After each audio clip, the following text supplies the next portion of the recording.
Our next conversation today is with Rose Pugliese. Up until Monday, Rose was the House Minority Leader leading the Republicans in the Colorado House. And she resigned that post for a new chapter in her life. Rose, welcome back to Next. Oh, thank you so much, Kyle. So when you left, one of the words that you used to describe the Colorado legislature is toxic. You're not the first person to say that. It's not just people on your side of the political aisle who have said that. Is it a miserable place to work? I think we all struggle on certain days. I think as the minority, it's difficult when, Republicans have ideas too. We have thoughts and solutions, and sometimes, our voices are silenced. And I think that's really difficult. It's difficult to be in the minority. And so I think for my caucus, for myself, and I have particularly tried to bridge the divide, to work with the majority, either as the leader or as a legislator. I mean, all of my bills that have passed have been bipartisan, except for one that was an all Republican bill. And so I do think that's where the people of Colorado want us to be. They want us to bring forward solutions. And so I think it is difficult when we can't bring those voices to the table. What should bipartisanship look like in the legislature in an increasingly blue state, right? Voters have made their choice to not give your party that much power at the Capitol. What should bipartisanship look like there? I think there's definitely areas of common ground. Education, when I was on the education committee, I loved that committee because we were always willing to sit down and find solutions that really help children and definitely families. And so I think it really starts with developing relationships. And I know that can be hard sometimes, but when you learn who your colleagues are on a personal level, I think that that's really important. And so, someone had asked me, what's my advice to my successor? And I still think that working on bipartisan legislation is what the people of Colorado want. We all agree that what the problems are. I think we all just have different paths to getting to that solution. And so I do think having both sides of the aisle is really important.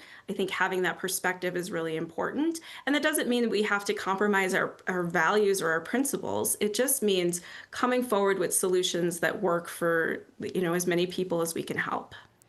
I guess here's what I'm getting at, and I say this with all due respect. If Colorado's voters wanted more Republican solutions to problems, wouldn't they have sent more Republicans to the legislature to solve them? Instead, it seems like voters have said pretty strongly that they want, leftist solutions to problems, and that's why they send a lot of progressives and Democrats to the state legislature.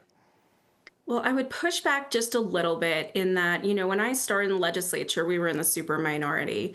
And what we're seeing is increasingly voters saying no to some to Democrats and some Democrat policies. I think about Proposition HH when the governor and the Democrats had pushed through taking away Tabor refunds, and we were able to mobilize our grassroots. I mean, bipartisan support, and we're able to defeat Proposition HH at the ballot box. So I think on fiscal issues, they're definitely with us. And I think you're definitely seeing, to me, that was a shift in the tide.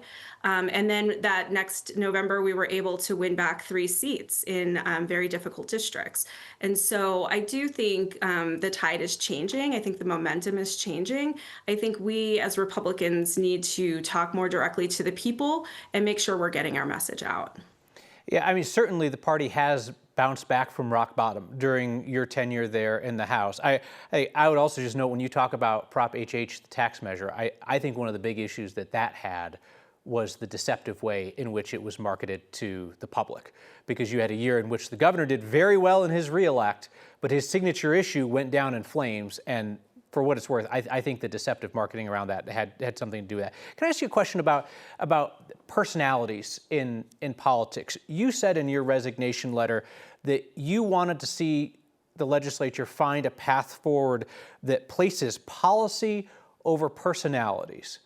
That's a big divide that I see in our politics today on both the left and the right, where you have some folks who are very interested in governing, in policy, and then you have other folks who are just interested in flame throwing, in making a name for themselves, or making a scene. Do you see the same divide? Oh, absolutely. And I've got 2 points on that. when I call it growing up in politics, when I was a county commissioner working on legislation, it used to be that our legislators strived to be statesmen, right? I mean, you wanted your legacy to be that I was a statesman. I knew, if I ever went to legislature, I always hoped that I would end as a statesman.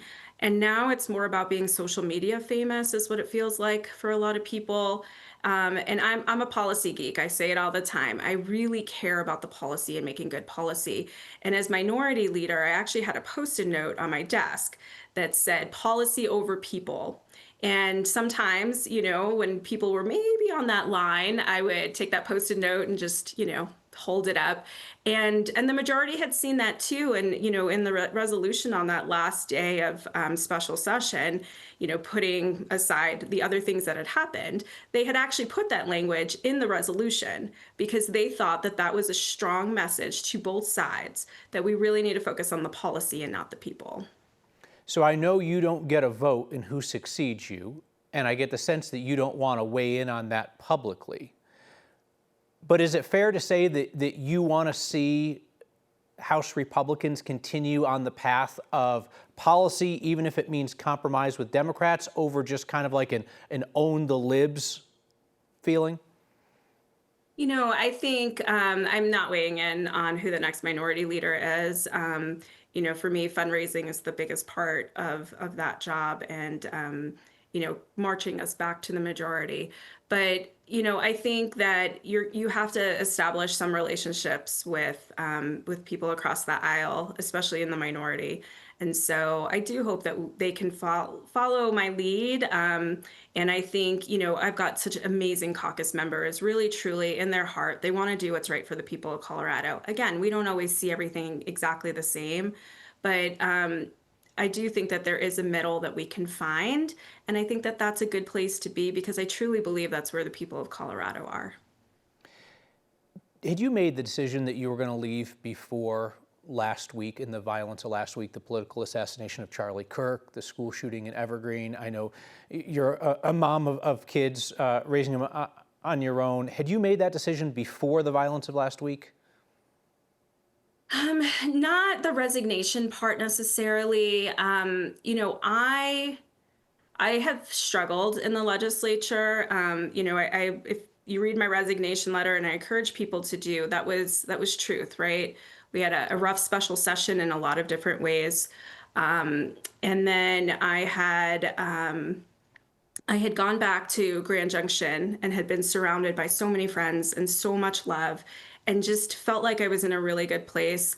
And then, the events of last week and my children, I tell this story about when I was in the legislature during special session, that somebody was banging on my door, and I'm at the Capitol, and my kids called me and they're crying, and my cousin lives down the block, so I called her and I called CSP. We had no idea who it was, and they were there very quickly. But being on the phone with your children as they're crying and you're so far away, that was really hard for me. And so I was starting to think about, how do I be a better mom to them? And so it's not just one thing that triggered it. I think it was just a culmination of a lot of different events, a lot of different issues, and then truly focusing and reprioritizing what's right. I'm very religious. I had gone to church. I really wanted to know what my path was. And so, I think there's a lot that went into that decision, and it all happened just kind of one on top of the other. But this last week, I think, was really where I was like, you know what, I think this is the right decision for me and my family. And I really need to, even before, the Charlie Kirk assassination and the school shootings, and my kids were afraid, and I just felt like I needed to be there for them. To the extent that you feel comfortable sharing, did their reaction to learning about your decision reinforce it for you? There might have been a lot of jumping up and down in my kitchen, yes. For folks who are concerned about how we find an off-ramp from political violence, how we convince people to talk to each other, argue with each other, right? Get mad at each other, but at the end of the day, like, understand that violence should just be out of the question when we talk about American politics. What advice would you offer? You know, I do believe that nonviolent civil discourse really needs to be a part of who we are and what we do. I think that the people of Colorado are expecting us to bring forward solutions. And I think that all of that is incredibly important. And so, I really do hope, and I said this in my letter, I want to see a legislature, even now as just an individual, I want to see a legislature that moves forward and is able to have those tough conversations, again, putting the policy over the people and really bringing forward solutions. I do think Republicans have great ideas, and I think that we can make legislation better. And so I really do hope that we are able to come to a place where we can have those hard conversations and disagree about the policy and maybe find some middle ground and maybe not. But I think having those conversations without being afraid is really important. When you say afraid, are there folks in Colorado politics that that legitimately fear for their safety because of the fact that they are public and they are outspoken and political violence is rising? I think so. I think we're all scared, right? Even in my speech on the last day of session, we're all scared as parents, especially, but all of us. My caucus members have received threats. CSP is constantly on high alert, trying to keep us all safe. Even that day that I called CSP about my kids, they were on top of it because they know how difficult this job can be. And so I do hope that we can get to a place where we're not afraid. Excuse me, where we're not afraid and where we're able to have these tough conversations. And I think that that's important. Are you stepping away from politics or just stepping away from this job? At this point, I keep telling everybody, I'm not out of the fight. The legislature is just not the right fit for me and my family at this point. And so, we'll see where God's path takes me. Like I said, I'm incredibly faithful. I think there's a lot of different opportunities that I could pursue, but I'm not out of the fight. I'm just going to fight differently. Would you rule out elected office in the past? I remember at one point, with respect, when Republicans had a better chance of winning statewide, that you were talked about as somebody who could run for statewide office. Is that something that you would be open to in the future? Maybe someday. I don't know what comes in the future, but I know a lot of people have a lot of great ideas of what I can do in the future, and I'm really excited to explore all that at some point. Right now, I really do. I do want to spend time with my kids. I want to be able to be home with them, and so statewide office at this point isn't really an option. But who knows what the future brings. All right, Rose Pugliese, I appreciate your time. Appreciate you constructively engaging with journalists over the years in your role in elected office. All the best to you and your family. Thank you so much.